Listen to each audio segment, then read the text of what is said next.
Thank you for having me here today. It's an honor, actually. My name is Wosah Nmachi, and my co-author's name is Thomas Swain. So our paper is titled Mitigating Phishing Attack in Organizations. It's a literature review. So we're going to be looking at what phishing attack is. So phishing attack deceive people and obtain, secret information. We are talking about individual personal information, which is meant to be secret and personal to an individual, such as usernames, passwords, credit card numbers, and IDs. These are the most targets of the attack. The attackers, they want to obtain this information from the users, So they try to send something to them in order to obtain email to them in order to obtain this thing. So that's why we have actually looked at it, that it targets the human element of cybersecurity, which account for 95% of cyber incidents. Humans activate this attack.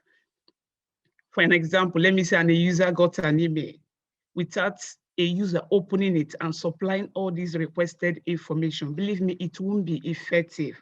So that's why the attackers, they target mostly the human element of cyber security. That is it. And one of the mediums that have been used for this attack is email. Email is a channel of communication which, organizations and individuals use, for exchange of information. Since the existence, people have always considered it to be a confidential medium of communication. But ever since attackers started using it, to send malicious emails to users, I don't think this is the case is still the same. This is no longer the case because, people have been deceived through this medium. Attackers pretending to be who they are not. They try to, present themselves to come from a particular trusted service provider or maybe from a bank, So this medium has been used, to attack people, and it has been used a lot to defraud people and do a lot of evil with. So that is email for you. But when it comes to phishing attack, we also have other mediums that attackers have been using to defraud people, but we are mainly focusing on email and website.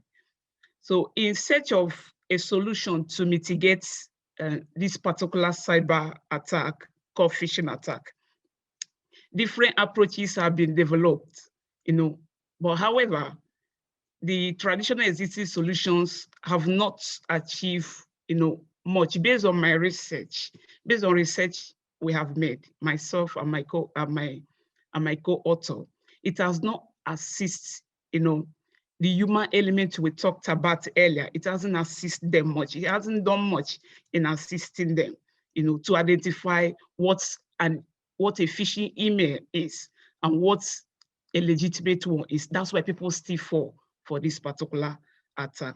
So based on our research, we have come to see some approaches that have been used to mitigate phishing attack. So one of the approaches is telemetric analysis, and the two is rule-based, and the number 3 here is classification-based, and 4 is user education. So we are going to be looking at these approaches one after the other.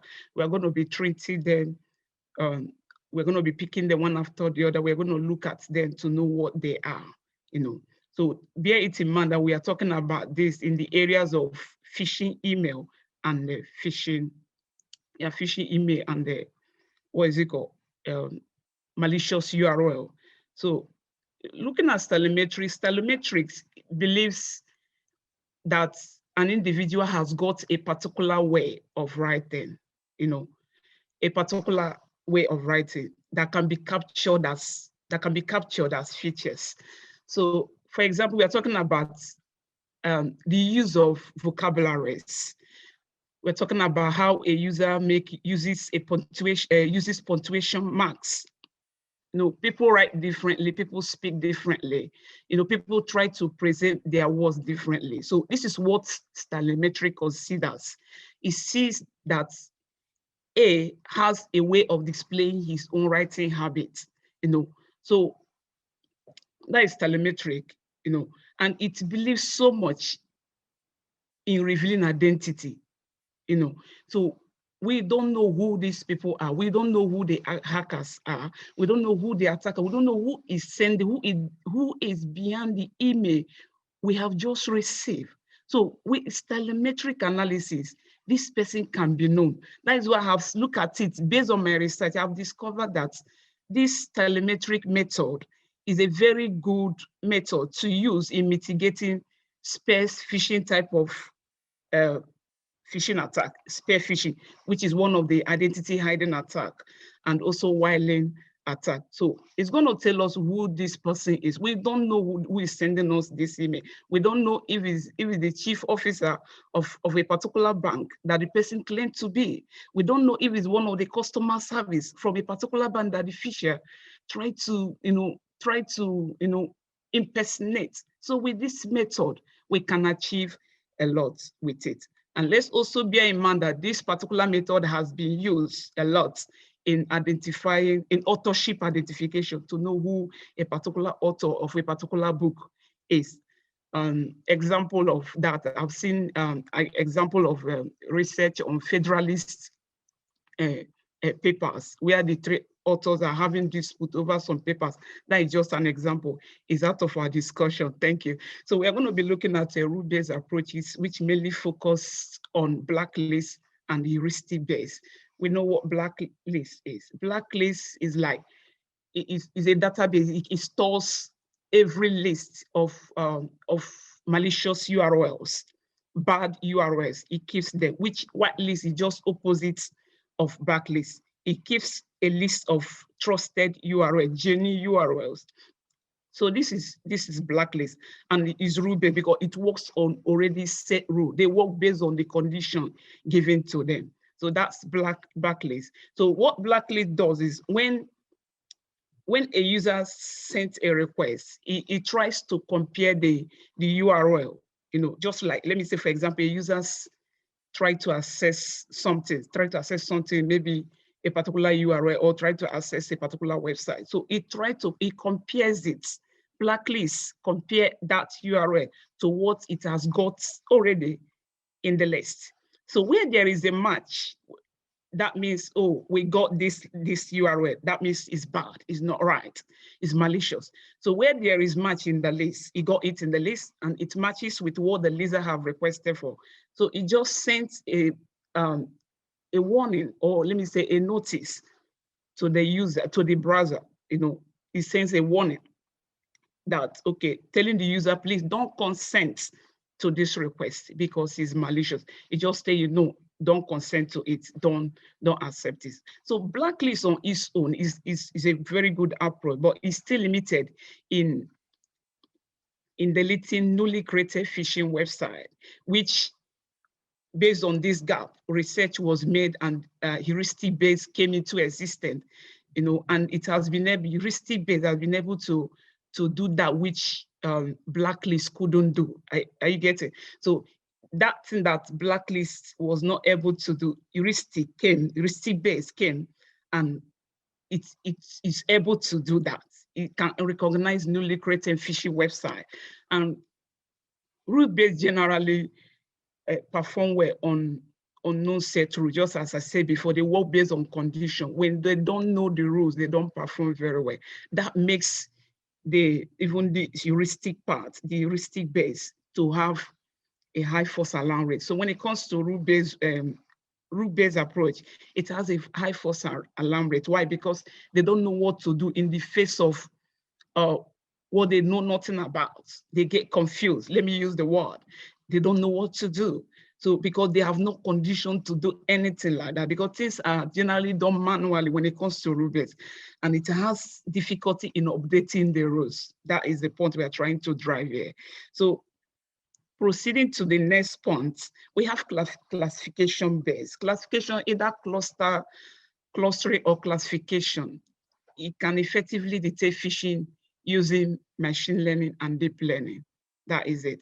And that is what is, let me use the word invoke. That is what people are using a lot in knowing what is negative and what is positive. People try to classify, some informations to know what they want to get out of the information. So using machine learning and the deep learning. And machine learning has been used very much in these areas of classification, which deep learning came to do some work that machine learning has not been able to do. It has proven to perform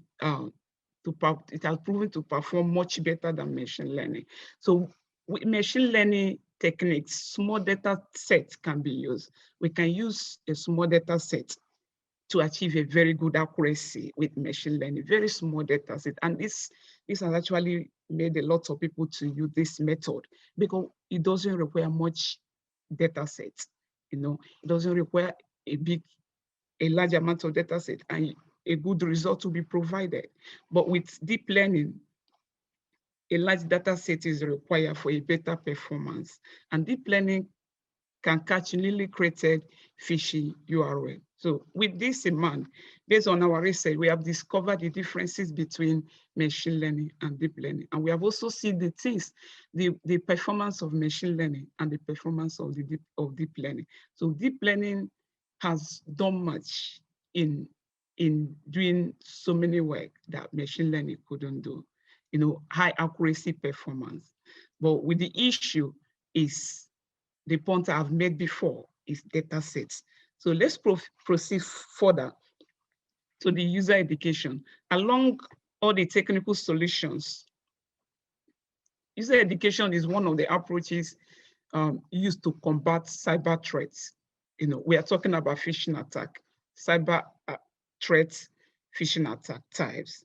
So it came to existence to see how it could improve users, how it can make them to detect phishing attempts, without relying much on the technical approaches. So it tried to build them that they may be able to look at a link and say, no, this link is malicious. I'm not going to click on it. I don't trust it. So that is the main purpose of this method. It came to build humans' ability to detect phishing attempts. It came that they will be able to know what is good and what is bad on their own, even without the help of techniques, because humans are mostly targeted. But the issue, which I've come to know based on my research, is that human seems to forget what they have learned. That is knowledge retention issue is a very big challenge. Of course, when a person is working for an organization, she's just working for money, okay? She's just working for money, and she got other things. She got other things to take care of. She got some family problems on her head. She got some issues to take care of. So you don't expect this, you don't expect people, you don't expect them to carry these things all the time from year to year, from month to month. So they seem to forget it. They can't remember all that have been taught. So they forget it due to other problems they do have personally. So that's what I've come to discover. Humans hardly retain the knowledge. They don't retain it. And that's why they keep falling for phishing threats. So my general thoughts on the existing techniques, I think that for phishing email, I think that research should be focused on telemetric approach. Why?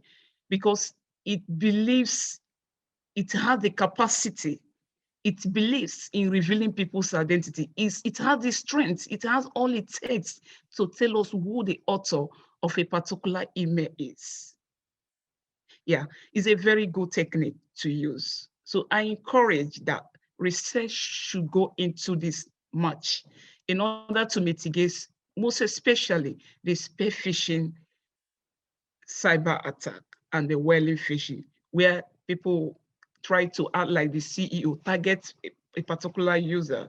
So in order to mitigate this attack, I actually encourage a research using telemetric analysis. So talking about Rubes, we actually identified earlier that it has updating issue.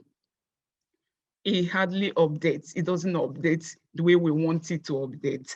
That is the issue, making it to have a high false alarm rates.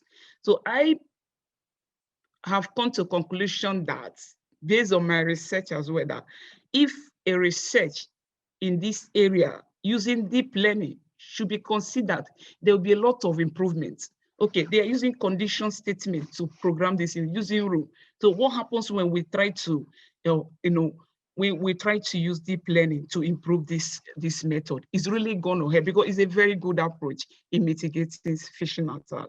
So if we can improve this method, this approach, by using machine learning, I believe it will go a long way in mitigating phishing attack. So talking about classification, just as I said earlier, I said deep learning has proven to perform well, more than the non-traditional method, that is machine learning. Data sets should be made available for its use. The issue with this method is that people are afraid of using it. Why? Because they will tell you, even when you're reading some article, if you don't have enough data, don't go into using it, because it requires a large amount of data sets. So when you hear these things, people try to move backward. Oh, where am I going to get the data? So in my own conclusion, and based on my research on what I have heard so far, I think if data should be made available for users, there's going to be much research into this area, because it works very well. Deep learning is a good way to go about mitigating phishing attack, but data is the challenge. Data should be made available for the researchers so that we can see how much they can do in this area in order to have this cyber issue solved. Okay, so talking about education method can be improved. This approach can be improved by educating and testing users on a regular basis.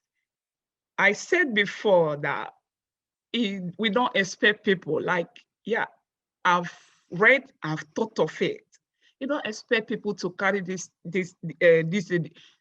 everything they have been taught about phishing attack, how to protect themselves. You don't expect them to carry it for long, because they got other things they are thinking about. So if we talk about educating them, we should also think about, testing them on regular basis. Of course, it's more money. It's going to be more costlier for organizations to do that, but that is really going to help. It's really going to keep them fresh. It's going to keep their brain fresh. It's going to keep them updated. So testing is a very good way. So this should work like in pari passu. Let me use the word. So these two should, when we think of educating, we should also think of testing, because that is a very good way to go about using this particular approach. So based on my personal conclusion, personal and the papers I've reviewed so far, it is evident that the existing solution have not achieved the expected decrease of phishing attack, which is very true. Even from March last year, 2020, March 2020 last year to date, we know the amount of cybersecurity that had happened in between the Corona period from that March last year, to date. Why? Because people seems to move into online shoppings, and online transaction took place more than the physical world. So people try to do everything in internet world, and hackers as well trying to improve their skills. So they defrauded a lot of people. They defrauded so many people. They were sending untrusted email. They were creating so many things to defraud people. So that's what I look at, and I said, fine, this human element of cybersecurity need to be taken care of, because they get exploited all the time by the phishers. So we need to look into this part of the element, because it's one of the stepping to that the attackers they use in bridging the cybersecurity. Human is us. We open the email, we read the email, we supply the informations. If we don't supply the informations to them, the attackers won't get hold of it. And the essence of sending a malicious email to us is to harvest our personal information. So in my own opinion, I think, based on the research, that phishing detection research should be, focused towards users' ease of use and identify phishing attack by developing a system that can display, originality without relying so much on what happens at the background. Because the issue of what is it called? Blacklist. It does everything at the back end. It's only what he revealed on the screen that user will get to know what's happening, what's going on. Sometimes it makes mistake. Blacklist does. So we should look at developing a system that can display originality and the malicious nature of both email and website in order to save users in the internet world. Thank you, and stay safe.